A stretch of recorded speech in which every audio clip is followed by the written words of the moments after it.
Dubajus – tai begalinės prabangos miestas, blizganti oazė, kurioje pinigai gali viską.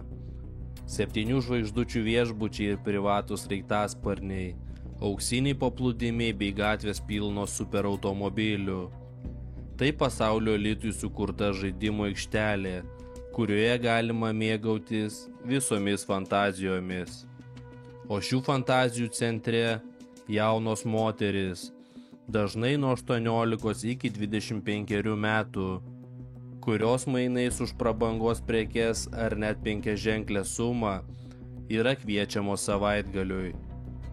Nors iš pažiūros tai gali atrodyti kaip simbioziniai santykiai, už šio kruopščiai sukurto glamūro įvaizdžio slepiasi daug tamsesnė tikrovė. Tokia, kurioje šnabždamos paslaptys, pavojingi pasiūlymai ir moteris, kurios dingsta be pėdsakų. Ar kada nors teko susidurti su jaunų moterų pozuojančių privačiuose lėktuvuose profiliais arba su egzotiškais automobiliais dykumoje? Įdomu, kaip jos sau tai leidžia. Tai Dubajaus mergina. Jei nesate susipažinę su šiuo terminu, Dubajaus mergina yra jauna moteris, kuri leidžiasi savaitgaliu į Dubajų. Reklamuodama save socialiniuose tinkluose, dažnai šios moterys slepiasi, prisidengdamos tuo, kad yra influencerė ar modelis. Tai greitas būdas užsidirbti pinigų, teikiant seksualinės paslaugas turtingiems Dubajaus vyrams. Daugumai šių moterų tai yra vienintelis kelias greitai praturtėti, kad jos galėtų gyventi tokį gyvenimą, apie kokį tik svajodavo. Tačiau kokia yra to kaina ir ką joms tenka patirti už tą norą greitai praturtėti? Moterų, kurios ten dalyvavo pasakojimai, yra tikrai sukrečiantis. Nemanau, kad po to, ką joms tenka ten išgyventi, yra įmanoma išlikti žmogumi. Ir kaip su tuo gyventi toliau? Ar tikrai pinigai yra to verti? Štai keletas tikrų istorijų iš Dubajaus merginų. Šie vyrai yra neįtikėtinai turtingi, bet jie nekenčia savo moterų ir jiems siaubingai nuobodu. Todėl jie yra pasiryžę mokėti didelės pinigų sumas, kad galėtų įgyvendinti savo liguistas seksualinės fantazijas. Merginai teko dalyvauti grupinio sekso sesijoje, kurioje dulkino 20 Saudo Arabijos karališkosios šeimos narių. Ant jo šlapinosi ir tuštinosi. Mergina nesuprato, kodėl jiems tai patinka, bet kaip ji pati sakė, greitai prie to pripranti. Na, gerbiami žiūrovai, aš jau dabar tokius pavadinčiau jį banais išsigimėliais, bet kuo toliau, tuo bus baisiau. Jų akivaizdoje mergina turėjo užsiimti seksu su vokiečių aviganio patinu. Turėjo kišti daiktus į savo ir jų išangę. Merginai buvo mokama už tai, kad valgytų jų išmatas bei būtų mušama. Teko grūsti gyvą lašišą į vieno 65 metų vyro išangę ir miegoti su 14 metų berniukais, kad jie virstų vyrais. Teko gerti spermą bei tepti veidą jų išmatomis. Ir po viso šito šūdo, ką su jie išdarinėjo tie išsigimėliai, merginos žodžiai yra tokie: jei blogai apie mane galvojate, atsižvelkite į tai, kad man yra 24 metai ir banko sąskaitoje turiu $1 000 000. Jau esu išėjusi pensiją ir galiu užsiimti normaliu seksu, su kuo pati pageidauju.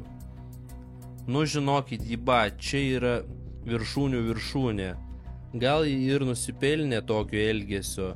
Tas pasakymas $1 000 000 sąskaitoje, bet kokia to kaina? Na, bet Lietuvoje irgi turim šūdų valgytoją, kurį stebi vaikai ir galvoja dėdė maladėts, prasimušė iš žvaigždės, ėsdamas šūdus bei myždamas į kelnes. Kągi, nenukrypstam nuo temos, važiuojam toliau ir sekančios merginos pasakojimas.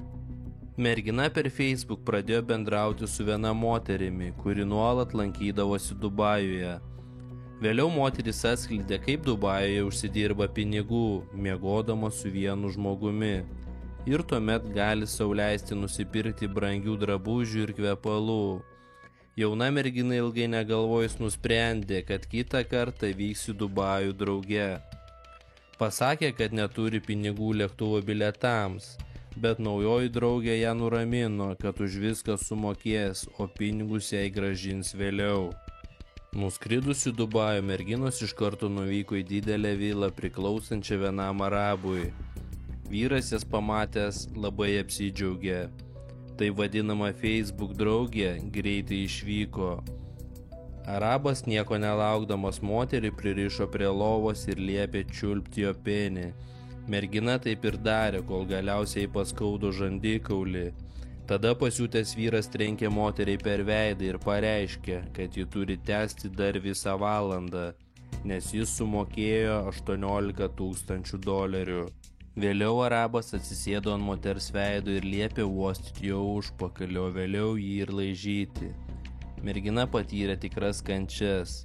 Ant kūno likė randai, apie visą tai primena ir dabar.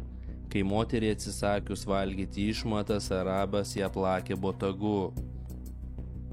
Praėjus nemažai laiko po apsilankymo Dubajui, moteris negali atsigauti, neturi minčių apie savižudybę ir už viską, ką teko patirti ir iškentėti, jai tariama Facebooko draugė perdavė $5,700. Išnaudota iškrypėlio ir dar apmauta tariamos draugės, tokia dalia ištiko dar vieną taip vadinamą Dubajaus merginą. Keletas $1000 ir sužalota psichika likusiam gyvenimui.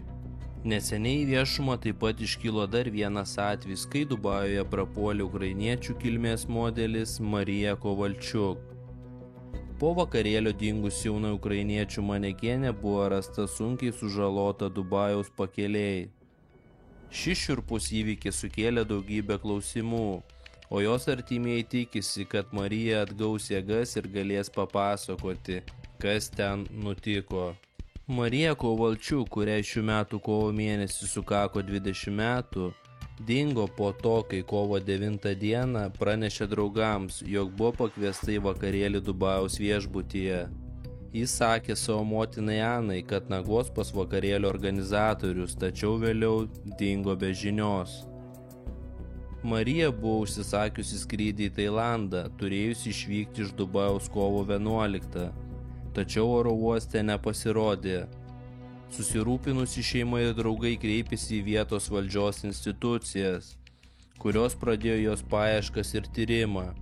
Kelias dienas apie merginą nebuvo jokių žinių. Kovo 19 dieną, praėjus 10 dienų po dingimo, Marija buvo rasta Dubajaus pakelėje. Smarkiai sumušta, kruvina, su sulūžusiomis galūnėmis ir pažeistų stuburų, pranešė užsienio žiniasklaida. Ji buvo skubiai nugabenta į ligoninę, kur jai atliktos 3 operacijos siekiant išgelbėti gyvybę, o vėliau ir 4. Šiuo metu jos būklė tebėra kritinė, ji negali kalbėti. Draugai ir šeima tikisi, kad Marija pasveiks ir galės papasakoti, kas jai nutiko. Kalbėdama su Ukrainos žiniasklaida, jos motina Ana teigė: yra prielaida, kad ji dalyvavo vakarėlyje, tačiau organizatorius teigė jos ten nematęs.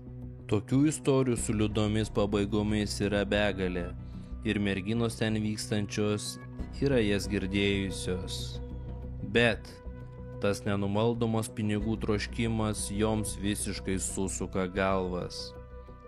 Kągi, palinkėčiau merginom nesivaikyti lengvų pinigų ir pagalvoti apie baises pasekmes, nes tai jūs lydės iki gyvenimo pabaigos. Šiandien tiek, ačiū, kad žiūrėjote, prenumeruojam kanalą, spaudžiam patiko, nepamirštam dalintis ir iki kitų video.